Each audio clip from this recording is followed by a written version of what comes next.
Lucy, I asked you, or I didn't ask you. I said, "Hey, I feel like you're someone who has gone somewhere and come back," and you said, "Fuck yeah, I have."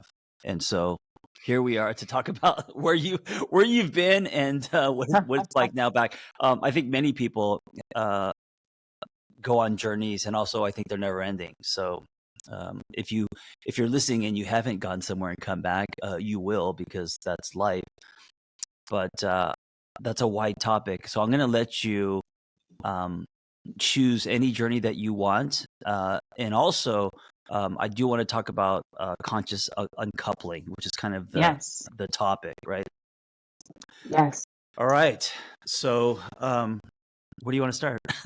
Well, I mean, there have been many journeys. Let me tell you, Yeah. there's the journey. The most recent, I think, relevant to the topic today is the journey of uncoupling. Yeah. And especially after having been on quite a lot of journeys within that marriage. And so it's something that, it changes you. And I wouldn't say that I think that for a lot of people, it can make them bitter or jaded Sure. or um, skeptical of what could happen, what's possible in their lives, but it can also bring out untapped strengths. Mm. So, It can also bring out how a long lot were of you married? 17 years. Yeah. So that was another piece where I was like, oh, I have to talk to her because, I mean, almost 2 decades of your life, right? Yeah. And Yeah. also, don't you also have you have children, correct? Yes, 4 kids. 4 kids, 20 Yeah. almost 20, a 20-year marriage and 4 kids. So that's a significant piece of your life. And so to come Yes. out of that, of course, there's going to be some kind of rebirth, also a death. But this conscious uncoupling idea, which I think is amazing. I want to get into how that happens, what the steps are. But how did you guys decide? Like, why did you guys decide this is how we want to close this chapter of our life? Yeah. Well, I think it's important to note that it wasn't a situation where, somebody fell out of love or we were unhappy or something went sideways or there was or there was an affair or something like that. It was a lot more complex than that, and there were also Mm, some spiritual journey things and some mental health things, variables in there. mhm, But it just came a point where it was very clear that he needed to go in this direction and I couldn't mm, follow him there. And mhm, so for me, my whole thing is being in integrity with my heart and with what I feel my soul is here to do. And so when we knew, as soon as we knew that it was not, it just had this sense of completion. And even with that, there is a lot of grief, there's a lot of rage, there's a lot of feelings. yeah. So, navigating that, we decided that it wasn't like right off the bat, we said, hey, let's do a conscious uncoupling. Mhm. It was really focused on how can we do this in the most loving way that honors the marriage that we had and that honors our family. One of the most popular questions I get is how do I know? Like, how do I know when something's over? For you, was it kind of a slow burn? Was it you just woke up and you knew? Like, how did you know that this was coming to an end? So, looking back in retrospect, for the past 2.5 years, there were certain things that we really worked through in a Hmm. very practical way, but also in a very like kind of soul journey way Hmm. that it made sense. It's like, oh, we were being prepared for this for a while. But there was a specific catalyst where I discovered a certain kind of thought process that he had, and it became really clear that it was just not something Mm, that aligned with me. So I think often there's a catalyst point. There is a right. doesn't it does again, it doesn't have to be something like an affair or some kind of big betrayal, but something that reveals truth. And then when you see it, you can't unsee it, Mm. and it you got to do something with that, So it's and you'll know. misalignment, right? So it's two people not drifting intentionally, but kind of headed in different paths on different paths in life, that kind of thing. Yeah, like just hitting a fork in the road, and it Yeah, can happen very suddenly for us, like right. like it did for us, or it can happen gradually. Yeah. So tell us. I mean, I love that both of you guys said, "Okay, let's approach this with love, and how can we close this where we're not hating each other?" Right. I think the world needs more of that because I've been divorced, and most divorces are ugly, and you go from loving and commitment and sharing a bed and creating a family and all that stuff to just like hating each. I mean, just turning into the worst version of yourself because of this. And so to make an effort to not do that, I think is noble, courageous, and needed in this world. So what was that like? Mm. How did you guys execute that? Or maybe you're still doing it. I don't know. Yeah, well, it was a very in the moment process. So when you're going through something that's literally uprooting your life and just everything's crumbling, it's what's alive in each moment is so different. So one Mhm. day it might look like just giving each other a lot of space to just cry and wail Mhm. and rage Mhm. and listen to old playlists and old music and go through memories. And another day it might be a lot of conversation, a lot of in-depth acknowledgments that we just didn't see before, things like that. Or going to our favorite spots that used to be our spots and Mm. just honoring them and having a releasing kind of experience with that. I've never heard Yeah. that before. That's so interesting. But what you're saying that I love is that you guys are actually doing this together. Yes. Initially, we did do it together. Then there's a whole Yeah. other slew of things you got to do alone. But Yeah. Yeah. Of course. yeah. What do you do to get? I mean, this idea of even revisiting your guys' spots and almost grieving. That's so interesting. I've never heard that. No one does that. But it's almost ritual, right? Yes. Yes, it is. What was that like, and why is that powerful to do stuff like that together initially? I know eventually you guys have to, go on your own journey. Yeah. There is a special so you create these special connections together in these different places and in these different contexts. And then to be able to unravel that together too, it's like you're severing that cord and releasing the sense of resentment or weight that Mm, might be behind it. Like we sat at our old bench at the lagoon, and and we had a whole conversation. And it's not a step by step ritual, but when you really do approach all these things in life in general as ritual, hmm and you honor the sacredness of it, Yeah, and it has a different effect. I love it. I think also friends should do this as friendships expire. I think even Yes, in yes. friendships, we just kind of fade away and then we just stop talking to each other. But um, almost like an acknowledgement that we are drifting and that it's okay. And this ritual of that was amazing, and we're different people now, and that Hmm. we're gonna leave this with love and no resentment. I mean, I have friends that harbor resentment. I have a lot of exes, I'm sure, that hate me, and this is why I was so attracted to this topic. um, I just think it's refreshing, and I have another friend who got a divorce and she did this, and they're like now best friends and co-parenting, and I was like, oh, the results of it's amazing if you can execute Yeah. it. Yeah. Yeah. I really knew that it was we got to a special place when I could look back and just feel nothing but gratitude, Mm. like genuine gratitude for Mhm. the whole thing. I wouldn't change a single part of it. And that allows me to really freely move forward with my life. So let's talk about your rebirth, which I feel like you've been documenting on Instagram. And the energy, and I applaud your courage to show up in a vulnerable way, and talk about your inner journey, what you're going through. I've also seen videos of you, sobbing and stuff like that you're putting out there, which is great because people can relate to all of that.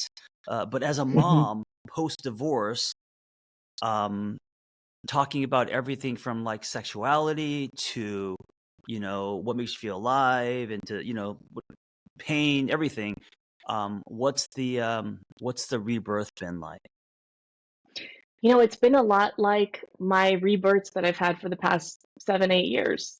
And I didn't know what it was going to be like. Again, just being so present with whatever's coming alive in that day.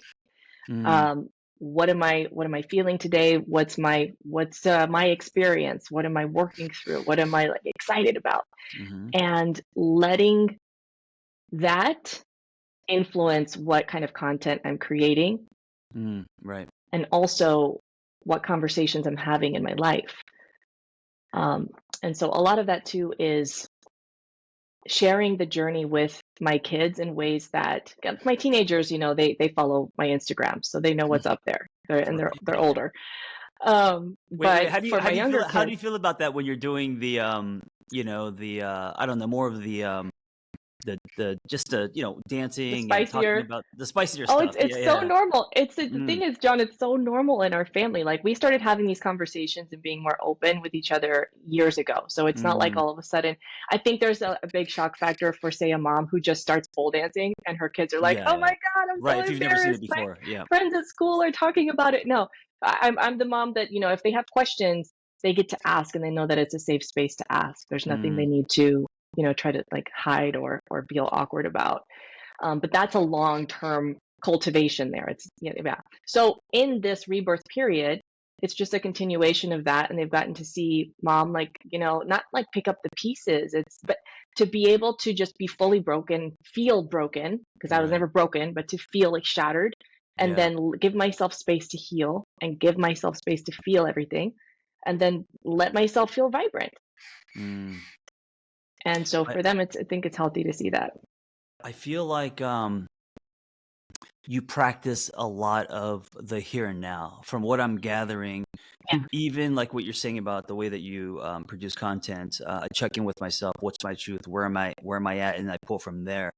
I Hmm. know after my divorce, almost 15, 20 years ago, um, the first the first thing I did was ask myself, am I pulling from a pseudo self or a solid self? Like that's where I started, right? Hmm. What is Yeah. true and what is false?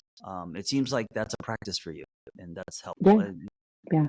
And what tell us why that's helpful and how that connects, because I feel like it connects you to a spiritual place. No. Yes. Yes. I mean, for me, everything, the foundation of everything is that spiritual connection.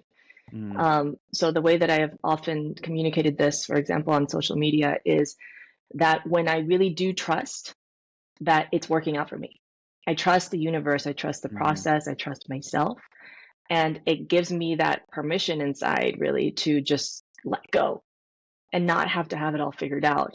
mm, And what's really beautiful is that the pieces do come together, and they always have. I just have to remind myself it's okay to fall apart and something bigger is holding me, and I and my children will always be provided for.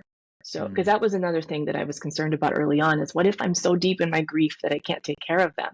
But I would mm. always have enough to rally, and be with them and listen to them and be with them in their grief. And I mean, this year has been crazy expansive for all of us. Yeah, yeah. How do you know how much is about trusting the universe, right? Having faith in your story, and the stuff that we can't see, and how much Hmm. of it is, get off the couch and I need to go bust my ass and do something, make things happen. Yeah. Well, I You know. think that getting off the couch is part of trusting the universe. I don't think it's either Mm, or. For me, a lot of the conversations I end up having with people, it's about this whole like feminine masculine energy dynamic. And they're like, I just want to be in my feminine and just like lay around. No, that's not what being in your feminine is. It's mm, using your life force and your creativity and your inspiration towards a focus. Like that's the masculine directive. We're penetrating life in this way. mm. And so we don't just sit around and do nothing, but it's very cyclical in nature too, just like the earth. So I think there is something to be said about honoring when we are meant to be resting, and then when we're meant to be in action.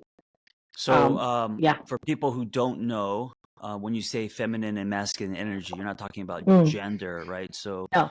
let's go deeper on this. This is really important. So, we all have masculine, feminine energy. What is the difference? What is it? And how does it affect us? Yeah. So in a nutshell, let's see how we can keep this very simple. It's like the yin and yang. So the Hmm. yin is the feminine, the yang is the masculine. One is more it's in the receiving mode, and then the other energy is in the penetrating mode. Think of like a sperm and an egg. Hmm. Hmm. So Got it. we all have these energies within us.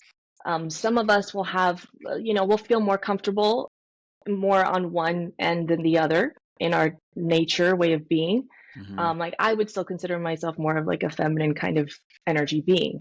I enjoy that flow more. What are some traits But of feminine? So yeah, creativity. What else? creativity, flow. Think of like the water flowing and Mm, the masculine as the banks that is directing where that water is going. got it.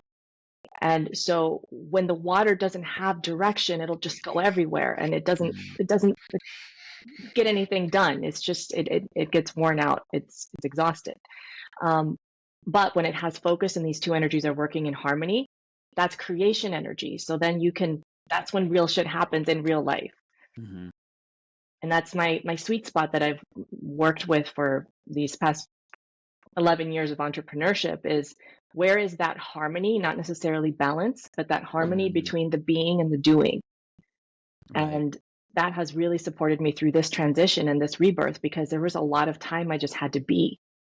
And my doing was literally just sharing about my being. Mm. And that's what helped things to begin clicking.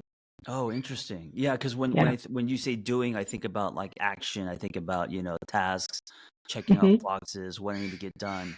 But sometimes doing is just sharing, acknowledging your being. You're saying, Yeah, it can yeah, be. And yeah, sometimes doing is, creating an entire new program and an offering yeah. and having calls all day.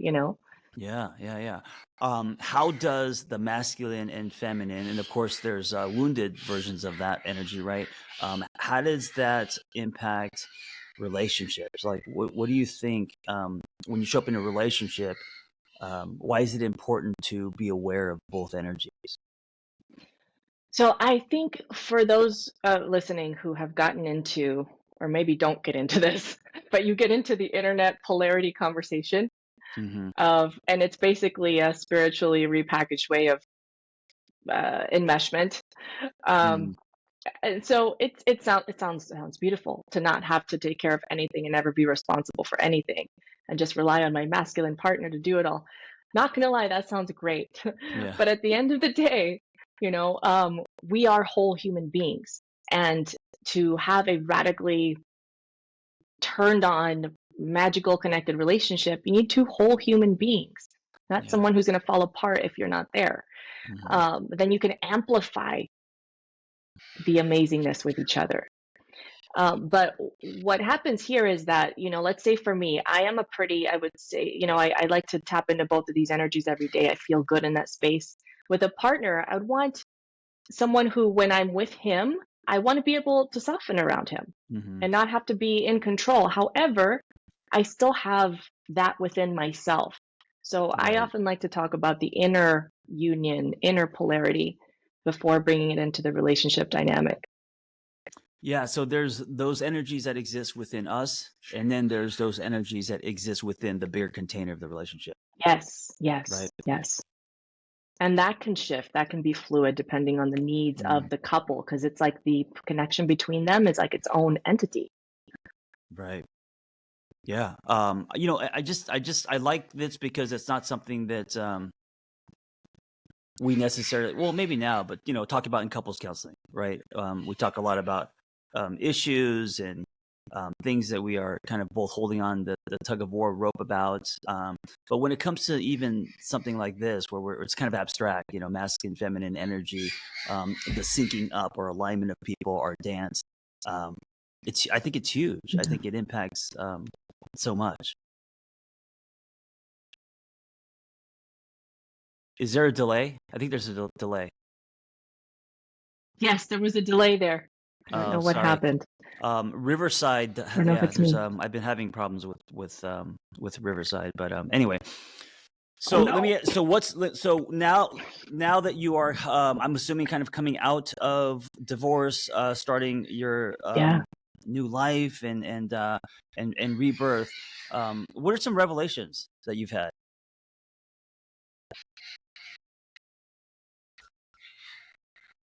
Oh no, we totally froze on that one. Yeah, I'm sorry. What are some Am revelations I that you've had? frozen? No, you're not frozen, not Oh, anymore. okay. What are some Some revelations revelations that that you've I've had? had. Yeah, about Mm, love life. I mean, coming out of something, that you were in for 17 years.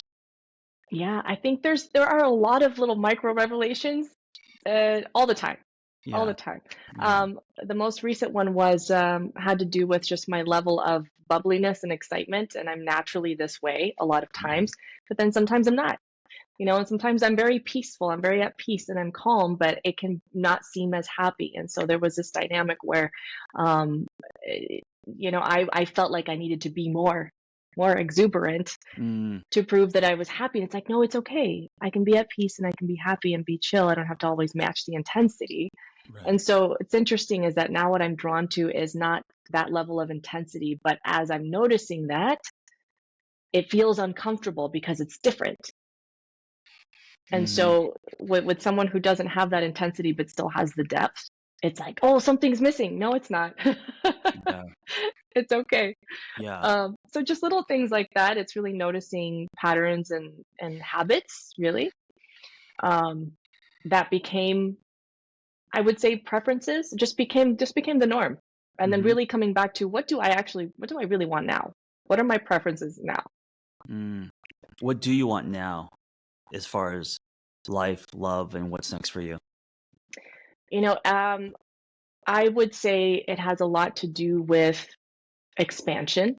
I know Mm. that's a very broad word, but I mean like expanding, and not just business wise, but just experience in life. Mhm. We are planning What is to, sorry to interrupt. What is yeah. your definition of expansion? Since Oh, it's so expansion. Okay. Yes. So again, because I always do experience things through the lens of like, this is a spiritually connected thing, right? So there's a yeah. spiritual inner expansion of what have I not yet explored in myself? What Mm. haven't I experienced in myself yet? There's that. There's the expansion of like exploring more of the world, but it's growth. It's growth, Mhm. and I very much value growth. Um, Clearly, all my life Yeah. experiences point to that direction. And then in partnership, it's also that someone who values growth and also has more of a grounded and steady presence, and we can have aligned visions and move forward together on all these different levels. When you say grow together, which I totally agree with. I mean, I think that the point of relationships, they're whether they're intimate or friendships or any relationship, Yeah. um, they're greater. The relationship itself is greater than its parts, and we're meant to grow together in relationship.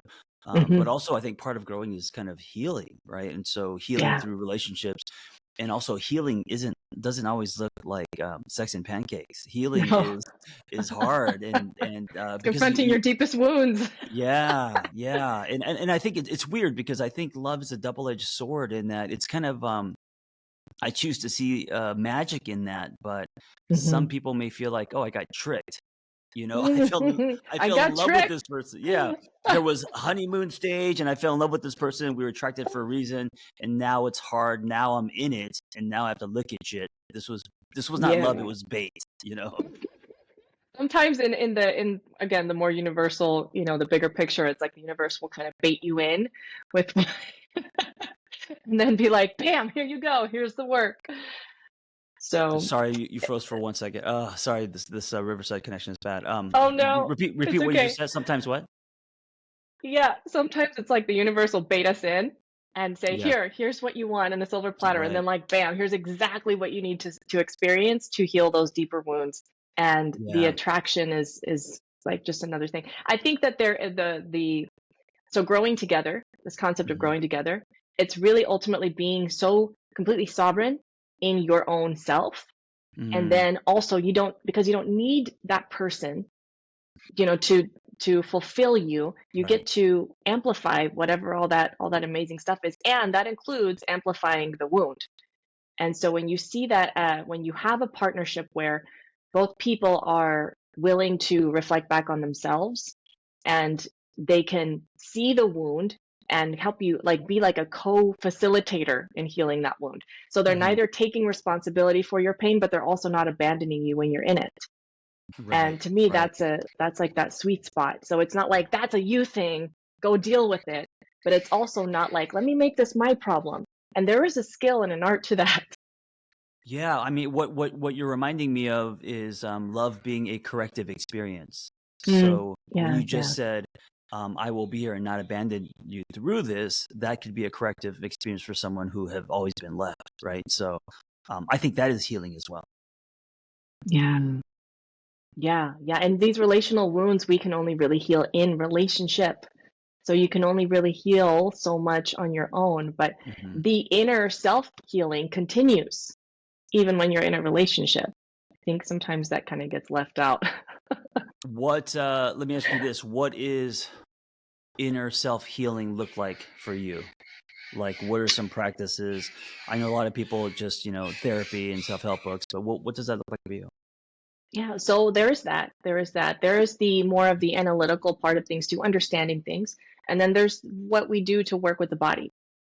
Mm-hmm. So I like to do a lot of more of the somatic experiences in the body, and that can involve bringing in more of that spiritual element as well, working with the energetics of the body.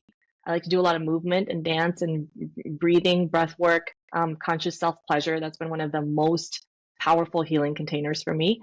What Um, is that? What is conscious self pleasure? Sounds like a yeah. fancy word for masturbation. It is, but you Conscious, expand it. yeah. Yeah. So what happens, especially with women and men too, but I tend to have this conversation more with women, is we hold so much shame around our sexuality and Yeah. our bodies and just existing as women. And so when you're cut off from this life force energy, your sexual Mhm, energy, it mhm. affects everything, not just your sex life, not just your pleasure.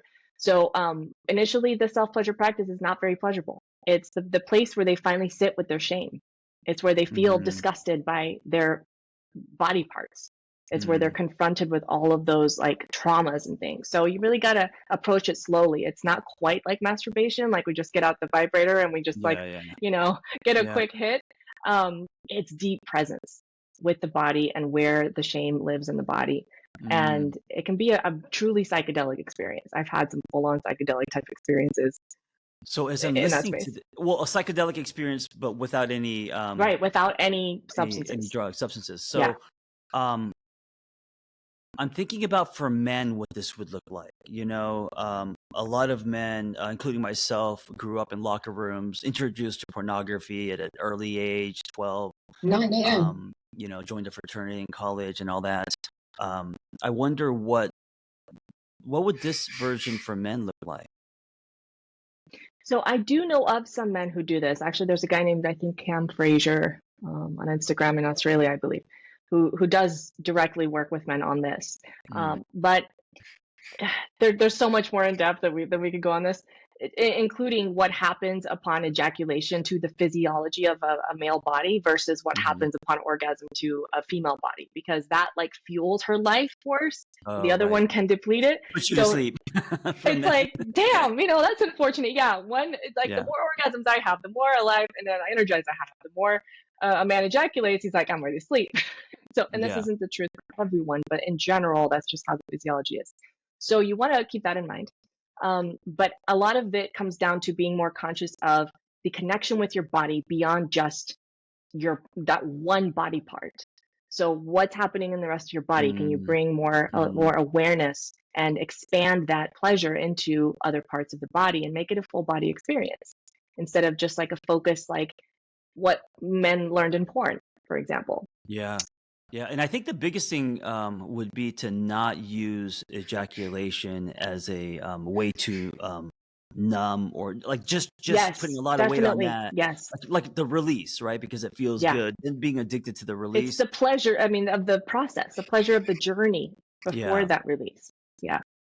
I think for men, it's so hard to do because of the stigma and labels of, um like even look at the term for women, it's called masturbation. For men, it's jerking off or it's whatever. Right. And Yeah. so, Yeah. for a man to sit alone with himself and to really do this on a kind of conscious level without the labels and locker rooms and what we've been fed, and to do it Hmm. where we don't put weight on ejaculation but connection to self and body, and also not just on Yeah. the penis, but like mindfulness and all that.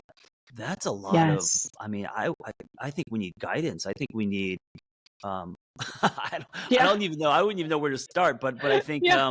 yeah, it can. I mean, I see that how it can be more of a spiritual practice, but um, Hmm. and I think the world is more open to this kind of stuff now. Yeah, Um, I think so too. I am seeing more, but Cam is the only one who I personally know who's like, here's the 30-day masturbation challenge because it's May. mm, You know, I've never yeah, seen yeah, anybody yeah. do that. But then there's breathing things and bringing back that energy instead of letting it go out. So the Mm, male practice for this is quite a bit different, just in that sense, even. yeah. But the idea behind it is still, you spend this much time just feeling the pleasure in your body. And maybe you don't even approach the penis until the last 5 minutes, you Hmm. know? So there's a lot of different possibility in that. Let me ask you this, to put a spin on this, does it have to happen in the bedroom? Meaning, can a man tap into a sexual energy that isn't in the bedroom? Like, I Yeah. ride motorcycles, I work out, I do other things where I wonder if sexual energy can be promoted, encouraged Oh, in that yeah. I mean, you're always channeling your sexual energy. We're using it right now, just creating this, any kind creative of way. creating. Yeah. Yeah. So your creative energy, your inspired energy, just that flow, that sense of flow. Hmm. So but when it comes to working with the body, the real power in that I've experienced and helped a lot of women through is that it helps to release the shame associated with the sexual aspect of it. And when Mm. you really work with that shadow aspect of it and you liberate that and you don't have that weight, it does free up more of that sexual energy in your life. Yeah, and I gotta say, hey, if you're a man listening to this, identify as a man, or any gender, and maybe a man should hear this, pass it along because um, what this kind of work that you're doing isn't just for you, but I think it would ultimately make you a better lover, correct? A more Yeah. present, Yes. not so one note, you know? And not just goal oriented, but really playing, like expanding on the, I love the word expanding, if you haven't noticed, expanding, amplifying the pleasure that's available in every single moment Yeah, before then. yeah. I think so I'm 51, Hmm. and I'm just now starting to absorb this kind of information and believe in it and try to practice it. I don't know if I was 30, I would be in a place to even take this in just because of society and Yeah. all the conditioning of men Yeah. Yeah. So and someone also really has to be toxic ready to masculinity. receive it. Yeah, yeah. Yes. Um, Yes. but if you are young, if you are receiving this, say at age 30, and I think that Gen Z is more open to it than my generation, Gen X, um, then you're really gonna stand out, man. You're gonna be special. You're gonna be a diamond in the Yeah. in the rough. Yeah. And also You there's know? something to be said about these men not leaking in the terms that we'll use in some other communities, leaking their sexual energy. Mm. Because there's that shame that's like there are these cracks, and then and a woman can feel that. She can absolutely feel that, even if Oh, she's not a quote what does unquote that conscious mean? woman. What does that mean, leaking their sexual energy? What does that look like? What do you mean by that? So when there are parts of us, and then here's where we could get deeper into the young kind of style shadow of everything. Um, when there are things in us that we have not integrated, that we have not Mhm. looked at, shame that is just existing and lurking, it acts out. It comes out in one way or Mm. another. And this is where a Mhm. lot of men who have repressed their sexual energy and they're trying to be the good boy and the nice guy, and they haven't looked at this darker side of themselves, they end up having an affair or having something, having a porn addiction. And Mhm. because that part, there's just this shame there that's eating away, and it's going to have its expression one way or another. It might not Sure. be a full blown affair, but you know what I mean. How are some other ways? Because I think this is really interesting, and I'm also thinking about myself, and Hmm. how this affects me. Um, I've always been quote unquote highly sexed. I've always also judged it and felt shame based. When I was married, I found myself in an SAA, a lot of kind of like doing 12-step. Um, Mm. because my wife found a video on my computer and then she thought I was a sex addict because of that. She was Oh, very Christian and conservative, but I wanted to look at it yeah. even at that age. And so when you say this, yeah, I think some of it resonates because it's this idea that nothing escapes. So Hmm.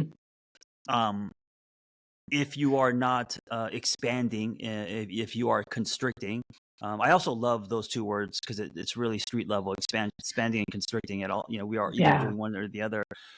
Then that's going to go somewhere. And so a lot of Yes. times it's going to go in, like what you're saying, acting out in certain ways. So whether that is, through porn, through food, through some kind of addiction, through cheating, through like that kind of stuff, right? That's the what you said was what was it? Slippery? Not slippery. Like a leak, and it can be a slow leak that eventually turns into a full blown midlife crisis. Later on. It can turn into a Corvette. Yeah, Corvette and a hot new woman. Yes. So sitting in this, just reflecting. It seems like starting with just dropping into your body.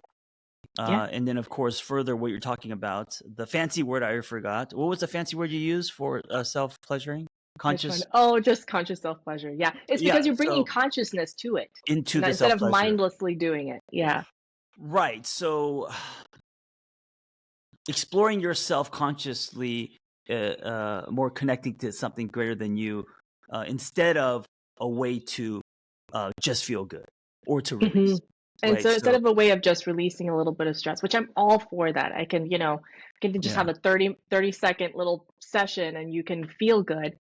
And that's not bad or lesser than. It's just that's that okay too. You're saying much more potential. Yeah. I'm not against that. I know some pleasure coaches will be like, yeah, you don't just masturbate for, for this. Like, no, there's a place for that too. There's a place for that. That reminds me of when people say it's okay to make love and it's okay to just like have a quickie. It's okay. Everything is it's okay, right? There's doesn't need to be a 2-hour session every time. Yeah. So there's a lot of that. Begin with the body, beginning with just noticing how it feels to touch your body and to have other parts of your body touch. Because what's interesting is that people will find it extremely vulnerable to just like have their faces touched or their thighs, like their inner thighs. And that might bring back some memories or some things or something that they just haven't looked at yet. And then maybe bring that to therapy,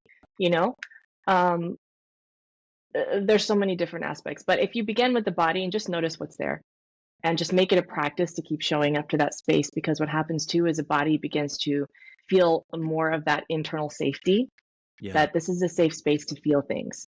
If you just do it once and you don't feel much, like keep trying. Don't give up. One of the things that my partner Vanessa has taught me, because she's into meditation, mindfulness, and all that, is actually this, where it's not just about when you're being intimate, it's not just about the sex organs, but like you said, touching all different parts of your body, face, and being really present. I don't think I've experienced that until this relationship. Sex has always been about performance and getting off, or proving yourself that you can get someone else off, that kind of stuff. A lot of locker room, and also I think sex has always been kind of like a conquest, a validation of worth through sex, like all that kind of stuff. It's really a way to take the power back, because the other stuff I'm talking about would be powerless sex. It would be not power filled, but it would be very leaky, like you're saying. Yeah, it would just be not very hard. It just doesn't give you the depth. And now again, if the guys are in that stage of, no, I just want to fuck, like that's fine. It's fine with me. I don't know what y'all are talking about. This is dumb. You're not ready for this yet. But for those who are like, I feel unfulfilled in bed, and there's something missing, and everyone's having their orgasms, like blah blah blah, check, but there's something missing, and that's that heart connection. So this also extends, like I like to say that what happens in the bedroom is a reflection of what's happening in the relationship. And so if it's missing this depth and this connection and this heart, like soul, for me, I've got to feel the soul connection. Like I got to feel like your soul's fucking my soul, that type of thing. Like I see all of your lives that we've ever lived. Like that's the depth that I make myself available for when I'm in that space. Luci, that's some next level shit. A lot of listeners are like, what? Luci's saying our souls are fucking, and she's seeing fucking dead people now. What is she talking about? I'm seeing other planets. I'm having like yeah, 20 orgasms, but this is why you're saying it's psychedelic, and I'm having like these crazy experiences, and that it's not just one note, two dimensions. It's not just about pleasure, is what you're saying. Wait, we cut out for a second. Then I heard It's this is not why just it's about psychedelic. pleasure. Yeah, Yeah, this is well, why it's you're the saying energy. you're having like kind of like higher frequency experiences. It's not Yes, just about yes. pleasure. Yeah. And that you can keep expanding and expanding infinitely. So as long as you're available Mm, for that and you open yourself to that, and there's like all the thing about keeping your energy channels open and whatnot. But um, yeah, so if you're missing that and you're feeling like something's missing and you want more depth, you want something more, then it's something to do, something to consider is just like slow down. Just slow down in mhm, whatever you're doing already. Whoever's listening, just slow down a little bit, and maybe just alternate between that slower pace and your usual pace, and then just notice, like, how does your partner respond? What is the more undertone of the energy between you? mhm. And words like energy in the bedroom can feel really foreign for a lot of people Yeah, because they're like, yeah, "What does this have to do with my dick?" you yeah. know. But it has everything to do with your dick and everything to do with the whole experience. And just let it like open you up and soften you. Yeah, there's just a lot of magic that can happen there. I kind of wanted to kind of end or close with this. I'm always interested in how things ripple outward, right? How everything's kind of Hmm. connected. So yes, we're talking about intimacy, sex in the bedroom, and all this kind of stuff. But as far as connecting to yourself as a sexual being, which is Yeah. kind of a lot of what you're talking about and how you show yourself, right? And consciously. Um, I'm really fascinated how that would ripple outward to raise your human potential. So being Yeah. connected to you, because like you said, sexual energy isn't just in the bedroom. It's work and play and all this. Hmm. Um, I'm curious on how, if you're tapping into your sexuality in a healthy way, how that expansiveness ripples into all areas of your life. To me, that's really interesting, and also Yeah. motivation for me to practice being more connected and sexual in a deeper way, so Hmm. I could benefit from the other, how it ripples in other areas of my life. Yeah. I mean, I can just even speak to how it's impacted my personal life, and this is not a one-time story. I see it over and over. Because for me, I was very focused on my task, my work, and Yeah, I'm yeah. very Capricorn in that sense, and I was very, unhealthy in how I approached it. I would run away from my problems and my feelings and just work. But when I started to connect with my sexual energy, what I noticed is that I was more connected to just inspiration coming in, and inspiration that was so compelling. Like it's Oh, easy to do the channeling, thing. like you mean you're a sharper radar. It's not that it doesn't take effort, Hmm. like action, but there's a difference between something requiring your action and it's like nourishing, it's energizing to do the action versus like I'm forcing this because I got to do it. I haven't lived in that space in years. And so since Mm, connecting with that flow, it's like I trust it to come alive when it's time to come online and like do shit. And then I also trust that when it's kind of something's brewing beneath the surface, I can let that happen. But then there are also just consistent daily rituals and things that I show up to cultivate that connection with this energy. So it's not just like if it's there, it's there. If it's not, it's not. And I think that's really important to emphasize mm, because otherwise you're just going by what mood you're in that day. yeah. And the things that you show up to as rituals every day, it doesn't depend on your mood, but rather you bring your mood to that space Mm. and you give that space to exist there. Love it. Thank you so much for creating this dialogue. Um, Yeah, thank I you. Thank you think, for having me. yeah, of course, and I think, I mean, I really want, I mean, I want everyone to absorb it, but I really want more men to absorb this. I feel like this conversation is more happening more in women's circles than Hmm. in locker rooms, if you will, Yeah. Yeah. And I also think men and women are kind of very divided right now, and these kind of conversations can create bridges. Yes. Yes. And there's something in this for everyone, I promise. Like we elevate together.